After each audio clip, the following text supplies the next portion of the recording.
Chernobyl disaster के बारे में पढ़ेंगे इस लेक्चर में। डिजास्टर मतलब संकट, आपदा। चेरनोबिल नाम की एक जगह है ये मान लो, या न्यूक्लियर प्लांट बने हुए हैं इस नाम के। अभी रिसेंटली न्यूज में इसलिए है, रसिया और यूक्रेन का वार चल रहा है। रशियन ट्रूप ने, रसिया के कुछ सैनिक ने, यूक्रेन में है, नदन यूक्रेन में चेरनोबिल न्यूक्लियर प्लांट, ये पावर प्लांट है, यहाँ पे बिजली बनाई जाती है, न्यूक्लियर एनर्जी, नाभिकीय ऊर्जा बनाई जाती है। इनको कैप्चर कर लिया चेरनोबिल न्यूक्लियर प्लांट को, जो यूक्रेन में बने हुए हैं।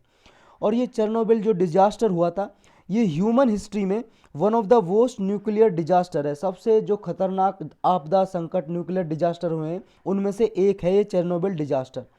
तो क्या है ये चेरनोबिल डिजास्टर, उससे पहले हम यूक्रेन की लोकेशन देखेंगे। ये रसिया है, ये यूक्रेन है। यूक्रेन का नदन पार्ट है जो ये वाला पार्ट यहाँ पे है, इस वाले मैप में देखिए, ये यूक्रेन है।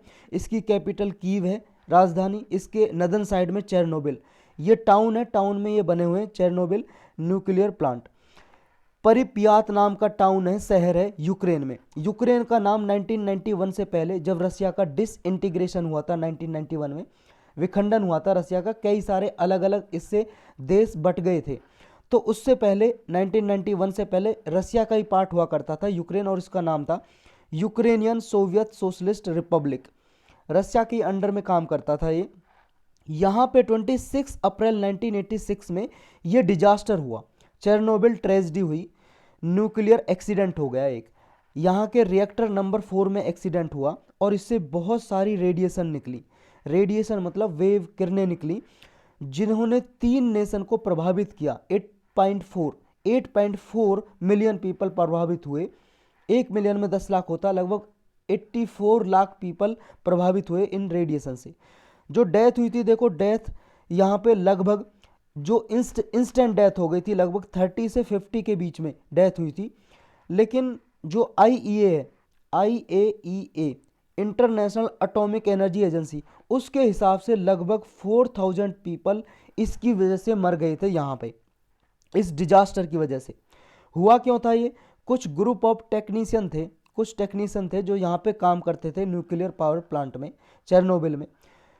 इन्होंने क्या किया था कि कुछ सेफ्टी टेस्ट कर रहे थे, सेफ्टी टेस्ट। और उस टाइम पे सोवियत के कंट्रोल में था यूक्रेन। सोवियत पहले सोवियत यूनियन, रसिया का ही नाम था रूस का, 1991 से पहले। तो यहाँ पे कुछ सेफ्टी टेस्ट कर रहे थे और सेफ्टी टेस्ट की वजह से यहाँ पे कुछ एक्सप्लोजन हो गया था। एक्सप्लोजन मतलब कुछ यहाँ पे जो न्यूक्लियर पावर प्लांट है उसमें कुछ घटना ऐसी घटी कि यहाँ पे कुछ ब्लास्ट टाइप का हो गया, एक्सप्लोजन, जिसकी वजह से ये रेडिएशन निकली। और ये जो रेडिएशन निकली थी 400 गुना ज़्यादा थी एटॉमिक बम जो गिराया था हिरोशिमा में, जापान में, उससे भी 400 गुना ज़्यादा थी ये रेडिएशन। हिरोशिमा में कब बम गिराया था? जब सेकेंड वर्ल्ड वॉर चल रहा था, तो अमेरिका ने जापान के 2 शहर पे न्यूक्लियर बम गिराए थे, हिरोशिमा और नागासाकी में। हिरोशिमा जगह है जो जापान में, इसको 6 अगस्त 1945 को यहाँ पे गिराया गया था बम। और नागासाकी में गिराया था 9 अगस्त 1945 को। नागासाकी एक जगह है जापान में, 2 जगह पे अमेरिका ने गिराए थे बम। उसके बाद वर्ल्ड वार सेकंड खत्म हो गया था। तो उससे भी ज़्यादा खतरनाक था ये जो रेडिएशन निकली थी चेरनोबिल में। कंसर्न क्या है अभी? अब जब यूएस नहीं, रसिया ने जब ये कैप्चर कर ली है यूक्रेन के जो पार्ट है चेरनोबिल, तो इससे क्या प्रॉब्लम है?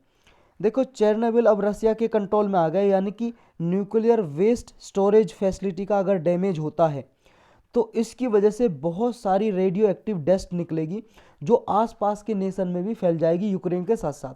जैसे यूक्रेन, बेलारूस और यूरोप के पार्ट हैं, क्योंकि यूक्रेन देखो यहाँ पे बेलारूस भी पास पड़ता है, इधर यूरोप के कंट्रियाँ पास में है। तो यहाँ तक इसकी डस्ट रेडिएशन फैल जाएगी अगर इसमें कोई डैमेज हुआ चेरनोबिल में। जैसे पहले लोग मर गए थे, तो इससे बहुत ज़्यादा लोग प्रभावित हो सकते हैं अभी भी। कुछ और फैक्ट हैं इसके। देखो, इसकी वजह से जो चेरनोबिल कैटास्ट्रॉफ हुआ था, कैटास्ट्रॉफे का मतलब होता है डिजास्टर, आपदा, संकट ही होता है।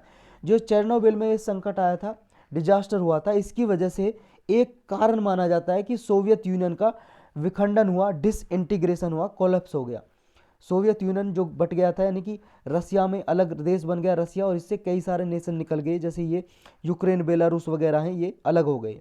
2016 में यूनाइटेड नेशन जनरल असेंबली ने एक रिजोल्यूशन अडॉप्ट किया और 26 अप्रैल को international Chernobyl disaster remembrance day declare कर दिया, क्योंकि 26 अप्रैल 1986 को ये डिजास्टर हुआ था। तो यही था इसके बारे में।